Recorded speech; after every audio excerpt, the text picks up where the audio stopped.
Se nesse caso a alma determinou que você vai aprender a gostar de si mesmo, que você vai desenvolver a compaixão e que você vai desenvolver a misericórdia, assim será, porque isso é maior do que a sua vida, maior do que o seu eu terreno. Isso é um plano de alma, entende? Os contratos de alma. Isso é um contrato de alma. A sua alma falou, eu vou aprender e existir enquanto amando a mim mesma. Tá bom, seu eu superior vai realizar isso da forma que couber ali. E aí é onde entra o que a gente entende como noite escura da alma, que é quando o eu terreno não colabora. Então, se o eu terreno não colabora, ele sofre. Por quê? Porque o eu superior, por mais que sinta toda a dor do eu terreno, é o livre-arbítrio da própria alma. O segundo nível de livre-arbítrio é o do eu superior. Eu vou realizar o que a alma quer que eu realize. Como eu conseguir. Da melhor forma possível para você e para tudo que existe. Sua alma não é uma pessoa. Sua alma não é... Ela pode falar com você como uma pessoa? Pode. Mas a sua alma em si, em essência, não é uma pessoa. É a própria fonte criadora de tudo que existe. O seu eu superior em si não é uma pessoa. Pode falar com você como pessoa? Pode. Mas é a própria fonte criadora de tudo que existe. O seu eu terreno não é uma pessoa. Você não é uma pessoa. Você pode falar como uma pessoa? Pode. Mas você também é a própria fonte criadora de tudo que existe, o próprio Deus. Entende? Só que o ponto é que o seu eu terreno está mergulhado na ideia do ego, que é muito disso aqui. Da parte que a lei da ilusão da dimensão da estrutura sutil determinou para baixo. Seu eu superior também está embaixo da lei da ilusão, até que ele se ilumine e se reunifique com a própria alma. Eu até esqueci onde foi que eu desenhei, mas vamos lá. Então, quando você está querendo co-criar sua realidade, qual que é a primeira coisa, com base em tudo isso que eu estou trazendo, qual é a primeira coisa que você precisa fazer? Você precisa entender o que o seu eu superior está criando e o que a sua alma está construindo. Só que aí você tem outras vozes dentro de você. Você tem a voz do seu ego, que é o seu vaidoso interno, e você tem a voz do sobrevivente. Vivente. E aí essas vozes que pertencem ao eu terreno, né, que fazem você acreditar que você é um ser separado do todo, que é o seu ego e o seu eu sobrevivente, que é uma voz que ela responde para a lei da natureza, essa do eu sobrevivente. A lei da natureza determina que a vida vai manter a si mesma e assim será.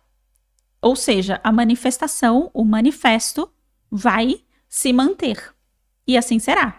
Por quê? Porque assim a fonte criadora quer que exista a vida, que a vida se mantenha, tá? Então, nesse caso, o ego e o eu sobrevivente, eles falam e criam situações. Então, às vezes, você, quando você era criança, por exemplo, foi lá e passou por uma provocação. Você não vai ser ninguém na vida. Aí você tem duas formas de responder. A primeira é acreditar nisso e realmente se vingar da pessoa sendo dependente dela. Ah, você falou que eu não vou ser ninguém na vida, agora eu não vou ser mesmo, você vai ter que me sustentar. Quem mandou falar isso pra mim? Ou se vingar, por exemplo, sendo alguém na vida e tendo uma prosperidade financeira com muito medo de perder, voltando para a aula de ontem, né? Com muito medo da perda, com muito medo, com muita ansiedade, baseada onde? Baseada na vingança de, você falou que eu não ia ser ninguém na vida, agora toma. Você tá vendo? Eu sou alguém, agora me admira. Ou seja, o seu ego também cria realidades. Só que o seu eu superior está para cima do seu ego, ou seja, seu eu superior está vendo tudo que seu eu sobrevivente está criando e está deixando. Ok, isso serve à prosperidade financeira. Atrapalha o meu projeto de alma nesse caso? Não, deixa criar. O que atrapalha o projeto de alma, o seu eu superior intervém e muda a realidade. Entende? Ajusta a rota. Só que seu eu superior não te cria sofrimento. Seu eu superior não quer que você sofra. Quem é que cria sofrimento? O próprio ego. Quem é que tem dificuldade de pedir ajuda, de receber o amor do universo, de acreditar que é amparado, protegido pela própria fonte criadora? Quem é que fica com ansiedade? Quem é que tem um medo desesperado de ser abandonado e aí fica criando ciúmes e possessão e obsessão pelas pessoas? O ego. Quem é que tem medo de o tempo todo ser roubado e aí não consegue confiar em ninguém? O eu sobrevivente. Então isso daqui começa a criar vários problemas na sua existência e o seu eu superior delibera, ok, vai ajudar a chegar de alguma forma naquilo que a alma quer que chegue, que é o primeiro nível de livre-arbítrio? Vai. Assim seja. Está feito. Se não, aí a rota muda. Entende? Então, nesse caso, o que acontece é que o processo de você se iluminar ao eu superior